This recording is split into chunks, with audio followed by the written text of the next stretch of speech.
Hey, it's me. I'm back. I'm getting better and better and better every single day. And I wanted to come with to you today in this video just to discuss what a heart that is not hydrated looks like, feels like in my energy body. I got this message today that said,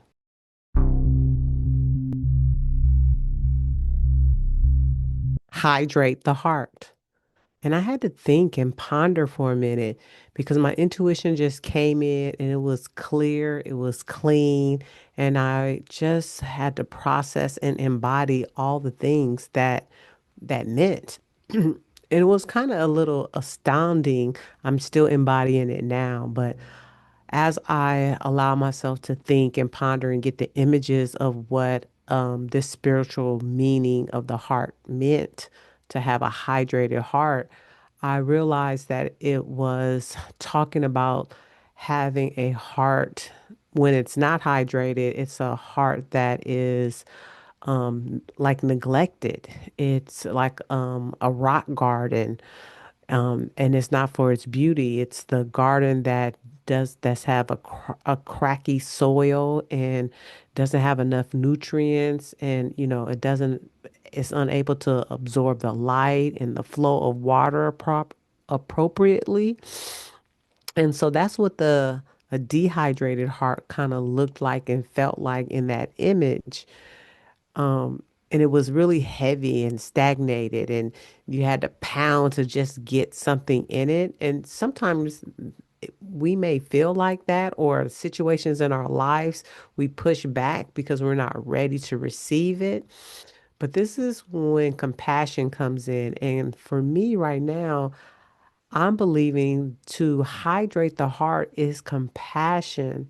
Hydrating the heart is the flow of compassion. And that really set me free in a way that I can teach it because compassion, especially self compassion, is so important to the embodiment of love, of self love. And what I mean by that, for me, the truth is that compassion infuses forgiveness. It infuses the tenderness that you need for your heart to receive towards yourself and towards others. It came to me like liquid light, like that was just glistening over the heart of compassion, not to how do I want to say it? Not to be flashy. It wasn't like a crystalline like flashlight, like that. It was my nose is itching. Sometimes that happens when I channel. It was more like it was the sparkle of aliveness, like the sparkle in your eyes, the twinkle. That was nourishment. That was joy. That was everything. It was the sparkle was like part of the vibration of the heart that just pulses out into the world. So having compassion within yourself and with your heart, you are telling the world that you are ready to be a receiver and you want to receive with joy and acceptance and overall love. And so hydrating the heart requires forgiveness, yes, but more than forgiveness, more of a way to know that you have to pour in a lot and then massage it like the dirt. You need to take what's at the bottom and bring it to the top. And I mean, this is just the imagery I'm getting, you guys. So bear with me as I continue to process this feeling out for this video. It's so that the things that do come into your life and you receive them, they can grow, they can blossom. And so having a hydrated heart for me, I want to say is to have compassion for, I'll give you an example. So today, I wasn't really coaching somebody. Somebody else was actually kind of coaching one of the coworkers. And I was just listening and, I threw in my my $1 million moments of ideas, and the other person who was coaching this other person. Not that we was co-coaching, but I was just listening to the wisdom that he had for this gentleman, because I don't really coach men, but I have. But anyway, I digress. And he was like, "Do you coach? Do you do this? Do you do that?" I said, "Yes." I said, "I'm a holistic self-love coach that, believes in helping women utilize their intuition to develop the life that they want." I said, "But I talked to other people." And then the person who was receiving some of the coaching about his personal goals and stuff like that, he did not know what a SMART goal was. And I was a little dumbfounded. I was like, "How do you not know what a SMART goal is? And you're almost 30 years old." But then I have to remember everybody doesn't have the knowledge that I have. Just because I've been teaching what a SMART goal is, and doing SMART goals for myself for over a decade, doesn't mean that everybody knows that.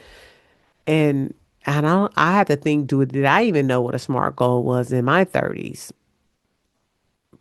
Probably not. I knew what a goal was, but he also said he really did not do goals for himself. That's why he doesn't window shop. And at this point, the other person had left, and it was just me and him having a conversation. And I said, "You don't window shop."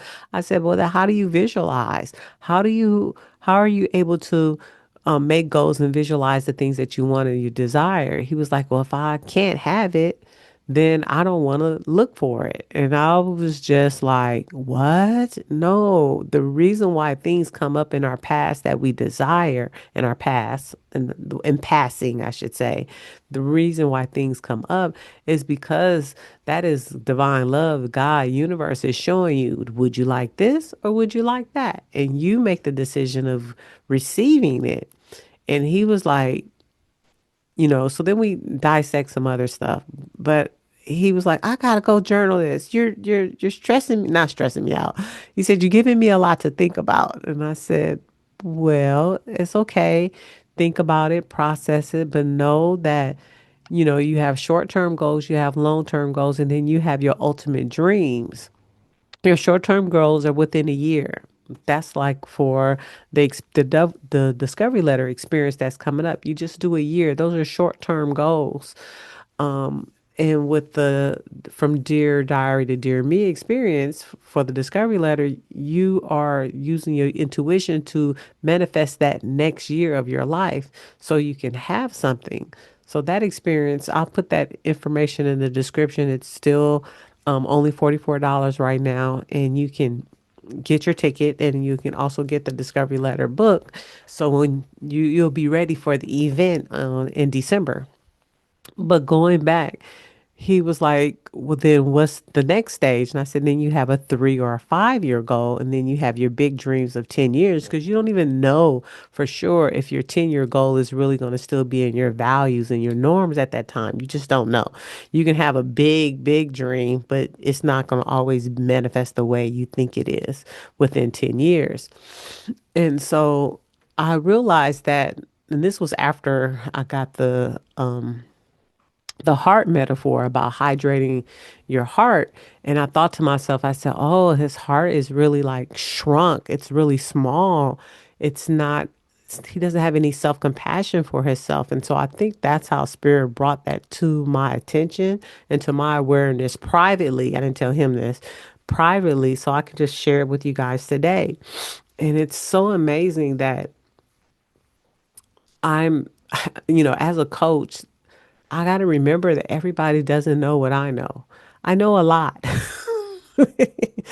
I know a lot. I have a lot of tools um, in my coach bag, or my tool belt that's for a man, or it within my brain. It's just a lot of things that are, I think, that are like 101, but everybody is not 101. But going back to the hydrating heart and being able to flow with compassion, bringing compassion into your life to hydrate your heart so you can flow. So I want you to think about it like this. When you pour compassion into your heart, you loosen stuck energy. And you invite the movement and flow of life. That's like your emotional circulation. And stuck energy is like your heart being what is it? Constipated. It's stuff is in there, but it needs to go out. So you need to flow. You need some energetic fly fiber, so to speak. And you also I'm just not talking today. You also create a space just like you do in the discovery letter, but you create a space of reflection so you can get clarity, so you can utilize your intuition, so you can be able to be in divine guidance and flow for your life and for your heart, because that compassion is what does that. And it also restores you. It restores your belief system in you that you can do all things through God, who gives you the source and power to do everything. And it just brings about like this natural rhythm of ebb and flow, of giving and receiving, of love, of money, of health, of resources, or whatever you feel that you need or desire in that moment. You have to have an hydrated heart so it can just take on and receive as well as give. When it squeezes, you have to be able to give. So I got three questions for you. Let me look and see what they are. Here's question number one. Where in your life does your heart feel dry or tight? Especially when it comes about a subject. Where is it? You know, what does it feel like? The other one is, what act of compassion could hydrate your heart today? Where is the compassion for you or for somebody else that can deliver some substance into your heart so it can loosen up and be able to flow and receive?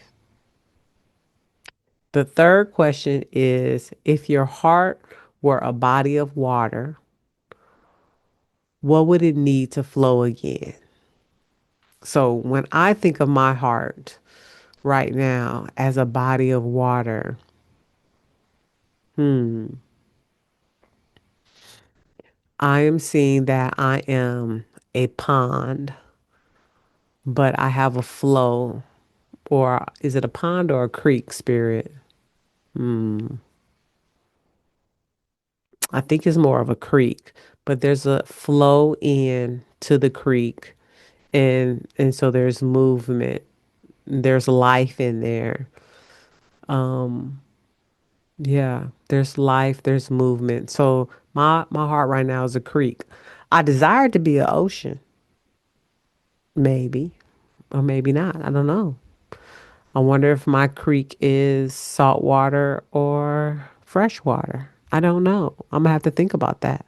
I would like to know because I think they will have two different purposes for myself and in my life. I like to reflect on that and ponder that for a while and really just sit down and say, Spirit, is my heart salt water or fresh water? Am I cleansing? Is my heart a cleansing heart, or is it a healing, nourishing heart? Because in salt water, you can't really drink salt water. I just heard fresh water. I'm fresh water. That's interesting. So I got that in this moment. Isn't that wonderful? But yes. So overall, you guys, go ahead and answer those questions or answer one of them in the comments. Go ahead and like, share, and really sit in a meditation or ponder how hydrated is your heart. I would love to know. This is Coach Hunt. I love you so much, and I have your greatest interests at heart. Bye.